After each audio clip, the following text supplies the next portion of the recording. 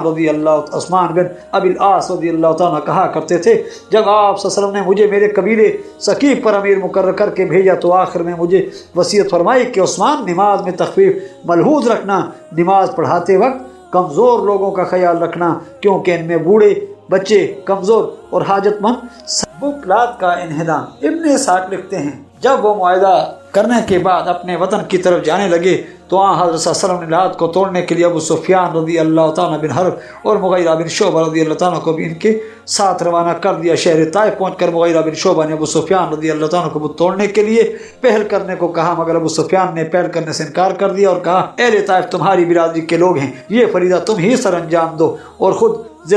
الحدم میں اپنے باغ میں ٹھہر گئے۔ چنانچہ شہر میں داخل ہوتے ہی مغیرہ رضی اللہ عنہ نے کدال لے کر بت خانہ پر چڑھ گئے اور اس کو گرانا شروع کر دیا۔ اس کی حفاظت کے لیے ان کا قبیلہ بنو ثقف ان کے گرد جمع ہو گیا تاکہ ان پر کوئی دشمن تیر نہ پھینکے یا اروحہ بن مسعود کی طرح ان کو قتل نہ کر دیا جائے۔ لات کی شکست و ریت کی خبر سن کر بنو ثقیف کی عورتیں ننگے سر گھروں سے باہر نکل آئیں اور اس کو ٹوٹتا دیکھ کر رونے اور نوحہ کرنے لگی۔ جب مغیرہ رضی اللہ تعالیٰ لات کو توڑنے کے لیے کلہاڑے سے ضربیں لگا رہے تھے تو ابو سفیان کہتے، واہن لک واہن لک۔ جب لات کو توڑ کر حضرت مغیرہ رضی اللہ تعالیٰ نے پیوندے خاک کر دیا اور اس کے سونے، چاندی اور تحائف میں دیے گئے زیورات پر قبضہ کر لیا تو ابو سفیان رضی اللہ تعالیٰ کو پیغام بھیجا، اس سے پہلے اروحہ بن مسعود کے قتل کے بعد ان کا بیٹا ابو ملی بن اروحہ اور قارب بن اسود رسول اللہ صلی اللہ علیہ وسلم کی خدمت میں حاضر ہوئے اور کہا، اب وہ بنو ثقیف سے الگ ہو جائیں گے اور کبھی ان کے ساتھ کسی قیمت پر صلح نہیں کریں گے۔ آپ صلی اللہ علیہ وسلم نے فرمایا، پھر تم جس سے چاہو دوستی پیدا کر لو۔ وہ بولے، ہم اللہ تعالیٰ اور اس کے رسول کو اپنا دوست بناتے ہیں۔ آپ صلی اللہ علیہ وسلم نے فرمایا، اپنے ماموں ابو سفیان رضی اللہ تعالیٰ بن حرب کو بھی اپنا دوست بنا لو۔ انہوں نے کہا، ہم نے اپنے ماموں ابو سفیان بن حرب کو بھی اپنا دوست بنا لیا ہے۔ جب اہل طائف اسلام لے آئے اور حضرت صلی اللہ علیہ وسلم نے ابو سفیان اور مغیرہ بن شعبہ کو لات کا بت خانہ توڑنے کے لیے بھیجا تو ابو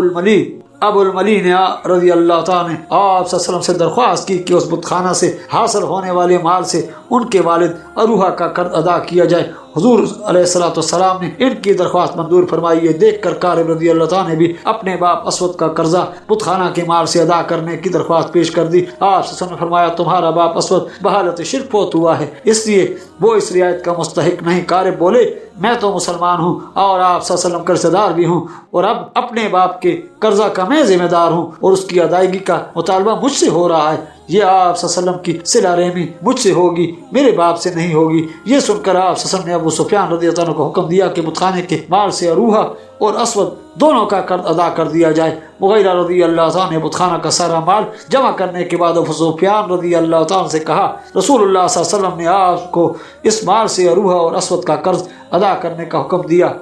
تھا۔ چنانچہ ابو سفیان رضی اللہ تعالیٰ نے اس مال سے ان دونوں کو قرض ادا کر دیا۔ غزوہ حنین اور طائف سے مستمد شدہ احکام اور حکمتیں، اگرچہ اہل طائف جنگ تبوک کے بعد اسلام میں داخل ہوئے، مگر ہم نے حوازن و ثقیف کا سارا واقعہ اول سے آخر تک یہاں ذکر کر دیا ہے تاکہ اس سے مستمد شدہ احکام اور اس میں مخفی حکمتیں اور مسائل ایک ہی جگہ بیان کی جائیں، جیسا کہ علامہ ابن قیم رحمۃ اللہ وغیرہ نے ذکر کی ہیں۔ وہ احکام اور حکمتیں درج ذیل ہیں۔ اللہ تعالیٰ نے اپنے رسول صلی اللہ علیہ وسلم سے وعدہ کیا تھا کہ جب آپ صلی اللہ علیہ وسلم مکہ فتح کر لیں گے تو لوگ جوک در جوک اسلام لے آئیں گے اور تمام عرب آپ صلی اللہ علیہ وسلم کی اطاعت قبول کر لیں گے۔ حکمت الہی کا تقاضا تھا کہ فتح مکہ کے وقت بنو حوازن اسلام سے کنارہ کش رہیں، پوری قوت کے ساتھ اہل اسلام سے متصادم ہوں اور حق تعالیٰ مسلمانوں کو ان پر فتح عطا کر کے اپنے پسندیدہ دین کو غالب کرے اور ان کے تمام مال و مویشی، سونا چاندی، مرد عورتیں اور بچے بطور انعام فاتحین مکہ میں تقسیم فرمائے۔ اسلام کو غلبہ دے کر اللہ تعالیٰ اس عظیم طاقت کو ہمیشہ ہمیشہ کے لیے کچل دے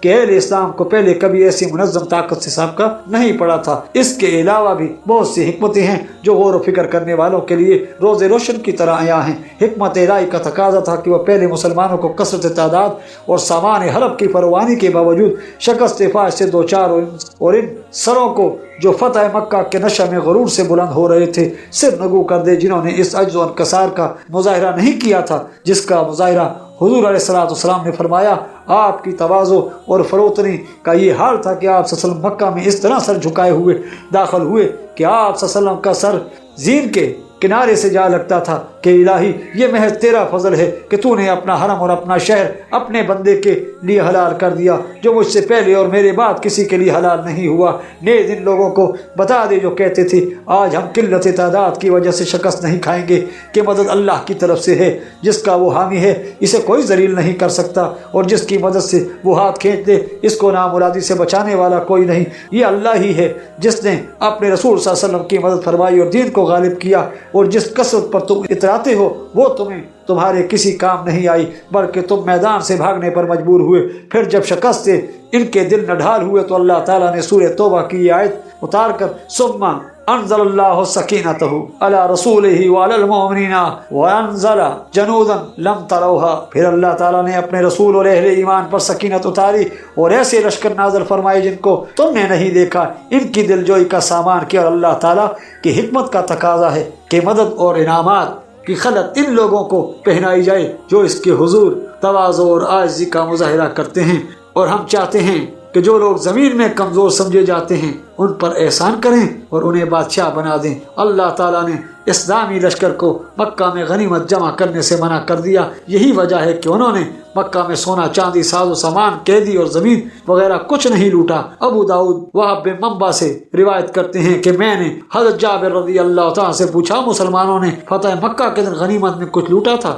انہوں نے کہا نہیں، حالانکہ انہوں نے مکہ کے بزور تلوار فتح کیا تھا اور وہ تعداد میں 10,000 تھے، اور جیسے اسباب قوت کی فوج کو ضرورت ہوتی ہے ان کو بھی ضرورت تھی، لیکن اللہ تعالیٰ نے اس کی یوں تلافی کی کہ مشرکوں کے دل میں ان سے لڑنے کا شوق پیدا کیا اور ان کے دل میں یہ خیال بھی پیدا کیا کہ وہ اپنے زور و مال و اونٹ بکریاں اور قیدی بھی ساتھ لائیں جو اللہ کی جماعت اور اس کے لشکر کے لیے مہمانی اور ضیافت بنے۔ اللہ قدیر نے اس کی تکمیل اس طرح فرمائی کہ پہلے ان کو کامیابی کا مزہ چکھایا اور نصرت و فتح کی موادیات ظاہر فرمائے تاکہ اس کے ہاں طے شدہ معاملہ اپنے انجام کو پہنچے۔ پھر جب اللہ تعالیٰ کی مدد اس کے رسول صلی اللہ علیہ وسلم اور اس کے دوستوں پر نازل ہوئی اور انہوں نے غنیمت کا مال جمع کیا اور اللہ تعالیٰ اور اس کے رسول صلی اللہ علیہ وسلم کے حکم کے مطابق تقسیم کا وقت آیا تو اعلان ہوا کہ ہمیں تمہارے خون، تمہاری عورتوں اور بچوں کی ضرورت نہیں۔ ادھر اللہ تعالیٰ نے مشرکوں کو توبہ اور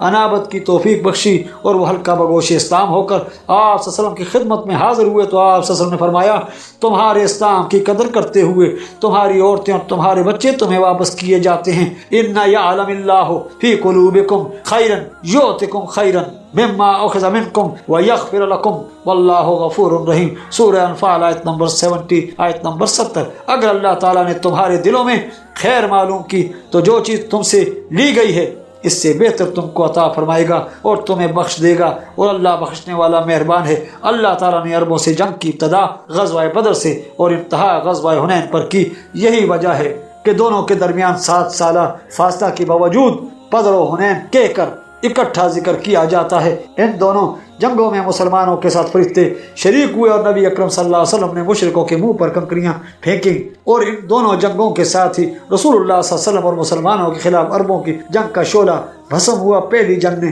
ان کو خوف زدہ کر دیا اور ان کی تیزی توڑ دی، اور دوسری نے ان کی رہی صحیح قوت ختم کر دی، ان کی جمعیت کو منتشر کر دی، حتیٰ کہ ان کے لیے ہلکا بگوش اسلام ہوئے بغیر کوئی چارہ کار نہ تھا۔ اللہ تعالیٰ نے اہل مکہ کی شکستہ دلی کی تلافی حنین میں حوازن کی ناکامی سے فرمائی۔ اور ان کی غنیمتوں اور قیدیوں سے شاد کام کر کے ان کے زخموں کو مندمل کیا، اور سب سے بڑا انعام یہ کیا کہ ہوازن کے شر سے اہل مکہ کو ہمیشہ کے لیے محفوظ فرما دیا، کیونکہ مسلمانوں کی امداد کے بغیر وہ ان پر قابو نہیں پا سکتے تھے، بلکہ عین ممکن تھا کہ دشمن انہیں چبا ڈالتا۔ اس کے علاوہ اور بہت سی حکمتیں ہیں جن کو اللہ تعالیٰ ہی جانتا ہے۔ اس واقعہ سے یہ بھی ثابت ہوتا ہے کہ امام پر لازم ہے کہ دشمن کے حالات معلوم کرنے کے لیے اپنے جاسوس ان میں بھیجے، اور جب معلوم کرے کہ دشمن حملہ کرنے کی تیاری کر رہا ہے اور اس کے لشکر میں دشمن پر ضرب کاری لگانے کی صلاحیت ہے، تو وہ دشمن کے انتظار میں بیٹھا نہ رہے، بلکہ جس طرح حضرت صلی اللہ علیہ وسلم نے ہوازن پر حملہ کیا تھا وہ دشمن اسلام پر فوج کشی کرے۔ اس سے یہ بھی ثابت ہوتا ہے کہ امام کے لیے دشمن پر حملہ کرنے کے لیے کفار سے اسلحہ اور دیگر سامان حرب لینا جائز ہے۔ مسببات کے لیے اسباب کا استعمال کرنا توکل کے منافی نہیں۔ رسول اللہ صلی اللہ علیہ وسلم اور صحابہ اکرام رضی اللہ تعالیٰ اجمعین سب مخلوق سے زیادہ توکل کرنے والے تھے، مگر پھر بھی دشمن کے مقابلہ میں ہر طرح کے اسلحہ اجاز سے مسلح ہوتے تھے۔ اس واقعہ میں حضرت صلی اللہ علیہ وسلم نے کامل خلق اور عظیم افو کا مظاہرہ فرمایا۔ جس نے آپ صلی اللہ علیہ وسلم کے قتل کا ارادہ کیا، اسے سزا دینے میں عدت سے کام نہیں لیا، بلکہ اس کے سینہ پر ہاتھ رکھا اور ہدایت کی دعا کی۔ نتیجہ یہ ہوا کہ جانی قاتل آپ صلی اللہ علیہ وسلم کا جانثار دوست بن گیا۔ اس جنگ میں کئی معجزات ظہور پذیر ہوئے۔ آپ صلی اللہ علیہ وسلم نے شیبہ کو بتایا کہ وہ اپنے دل میں کیا ارادہ کر کے آیا ہے۔ جب مسلمان شکست کھا کر بھاگ گئے تو آپ صلی اللہ علیہ وسلم میدان جنگ میں ثابت قدم رہے اور کھلے طور پر اپنی موجودگی کا اعلان فرماتے رہے۔ انا نبی لا کاذب، انا ابن عبد المطلب، میں ہی نبی ہوں، کوئی جھوٹ نہیں، میں ہی عبد المطلب کا بیٹا ہوں۔ اور حالت یہ تھی کہ مشرکوں کے فوجی دستوں نے آپ صلی اللہ علیہ وسلم کو گھیر لیا تھا۔ آپ صلی اللہ علیہ وسلم اس وقت خچر پر سوار تھے جو دشمن پر حملہ کرنے یا بھاگ کر جان بچانے کے کام نہیں آ سکتی۔ یہ بھی معجزہ ہے کہ اللہ تعالیٰ نے فاصلہ پر ہونے کے باوجود آپ صلی اللہ علیہ وسلم کی مٹھی سے مٹی دشمن کی آنکھوں میں پہنچا دی، جس سے ان کی آنکھیں بھر گئیں اور وہ مزید آگے بڑھنے کے قابل نہ رہے۔ اس طرح جنگ کے لیے فرشتوں کا اترنا بھی معجزہ ہے جن کو دشمنوں نے اپنی آنکھوں سے دیکھا اور کچھ مسلمانوں نے بھی مشاہدہ کیا۔ یہ بھی ثابت ہوا کہ غنیمت تقسیم کرتے وقت امام کفار کے حلقہ بگوش اسلام ہونے اور ان کے اطاعت گزار بننے کا انتظار کرے تاکہ غنیمتیں اور قیدی ان کو واپس کر دیے جائیں۔ اس میں اس شخص کی دلیل ہے جو کہتا ہے کہ مجاہدین صرف قبضہ کرنے سے غنیمت کے مالک نہیں بنتے جب تک وہ تقسیم ہو کر ان کے حصہ میں نہ آئے۔ اگر وہ محض قبضہ کرنے سے مالک بن جاتے تو حضرت صلی اللہ علیہ وسلم غنیمتیں واپس کرنے کے لیے کفار کے مسلمان ہونے کا انتظار نہ فرماتے۔ اس سے یہ بھی معلوم ہوا کہ اگر کوئی مجاہد غنیمت تقسیم ہونے سے پہلے مر جائے تو اس کا حصہ باقی غانمین کو دیا جائے گا، اس کے وارثوں کو نہیں ملے گا، اور امام ابو حنیفہ رحمۃ اللہ کا یہی مذہب ہے۔ یہ بھی معلوم ہوا کہ انعام کے سوا، خمس کے سوا غنیمت کے باقی 4 حصوں سے دینا بھی جائز ہے۔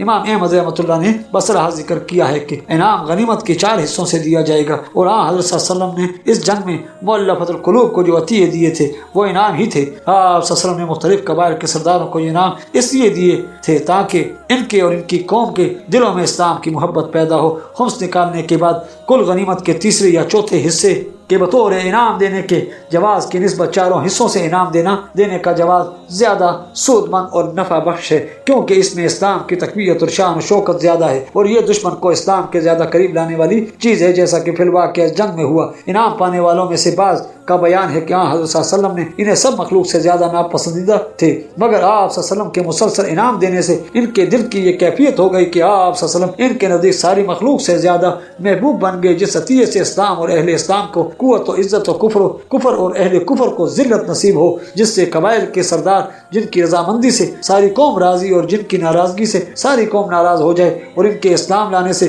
کوئی بھی اسلام سے پیچھے نہ رہے، اسلام کے قریب آ جائیں، تو اس عطیے کا کیا کہنا۔ بخدا یہ عطیہ جات بے حد عظیم، اسلام اور اہل اسلام کے لیے بے حد مفید اور نفع بخش اور نفع مند ثابت ہوئے۔ حقیقت یہ ہے کہ غنیمت اللہ تعالیٰ اور اس کے رسول کے تصرف میں ہے۔ جہاں اللہ تعالیٰ حکم دیتا ہے اللہ کے رسول صلی اللہ علیہ وسلم اس کو خرچ کرتے اور اللہ تعالیٰ کے حکم سے تجاوز نہیں کرتے۔ اگر اسلام کی بھلائی اور مصلحت عامہ کے لیے ساری غنیمتیں مؤلفۃ القلوب میں خرچ کر دیں تو یہ مصلحت حکمت اور انصاف کے خلاف نہیں، مگر ذوالخویسرہ تمیمی اور اس جیسے وضع و کماش کے دوسرے آدمیوں کی آنکھیں اس حکمت سے اندھی تھیں۔ ان میں سے کسی نے کہا عدل و انصاف سے کام لیں۔ آپ نے عدل نہیں کیا، کسی نے کہا اس تقسیم میں اللہ تعالیٰ کی رضامندی کو ملحوظ نہیں رکھا گیا، بخدا یہ لوگ اللہ تعالیٰ کے رسول صلی اللہ علیہ وسلم کے منصب آپ صلی اللہ علیہ وسلم کی معرفت، اطاعت اور عدل کے بارے میں تمام مخلوق سے زیادہ جاہل ہیں اور نہیں جانتے کہ آپ اللہ تعالیٰ کے حکم سے کسی کو دیتے اور کسی کو محروم رکھتے ہیں۔ اس کے ساتھ ہی ہماری آج کی ایپیسوڈ اختتام پذیر ہوتی ہے۔ ملتے ہیں انشاءاللہ